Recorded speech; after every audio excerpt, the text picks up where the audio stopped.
السلام علیکم ورحمۃ اللہ وبرکاتہ۔ عزیزان من، امید ہے کہ آپ خیر و عافیت سے ہوں گے۔ تو ہم پڑھ رہے تھے بیٹی کے حصہ لینے کی حالتیں اور سمجھ رہے تھے مسائل عادلہ کی روشنی میں کہ جو ہم فرضی مسئلہ بنائیں وہ پورا تقسیم ہو جائے۔ تو ہم نے بیٹی کو 1/2 اور 2/3 حصہ دے لیا۔ آج ہم پڑھنے جا رہے ہیں کہ بیٹی اسبہ کب بنے گی۔ تو ہم مسئلہ بناتے ہیں جی، اصل جو نا ورثاء کے اندر ہے، بیوی لے لے یا خامد لے لے، ایک بیٹی ہے اور ایک بیٹا ہے۔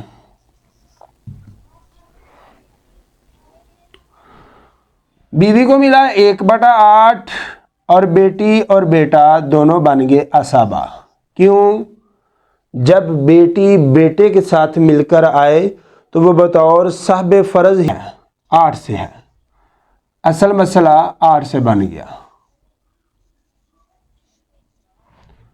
تو ہم یہاں پر بیوی کی بجائے خامد لے لیں تو مسئلہ زیادہ آسانی سے سمجھ آ جائے گا۔ اصل مسئلہ یہاں پر ہم 4 سے بنائیں گے کیونکہ خامد کا 1/4 ہے۔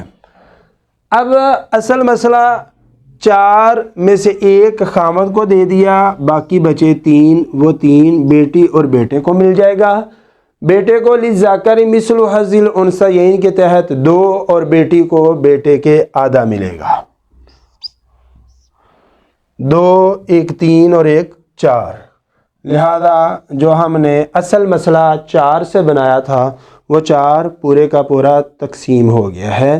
امید کرتا ہوں کہ آپ کو اس مثال کی سمجھ بھی آئی ہوگی اور یہ آپ کو پسند بھی آئے گی۔ اگر آپ کو یہ ویڈیو پسند آئے تو اس کو لائک کریں، زیادہ سے زیادہ شیئر کریں۔ اگر آپ چینل پر نیو ہیں تو آپ سے گزارش ہے کہ آپ ہمارے چینل کو سبسکرائب ضرور کریں، بیل آئیکن کا بٹن دبانا نہ بھولیے تاکہ ہر آنے والی نئی ویڈیو آپ تک پہلی فرصت میں پہنچ سکے۔ السلام علیکم ورحمۃ اللہ وبرکاتہ۔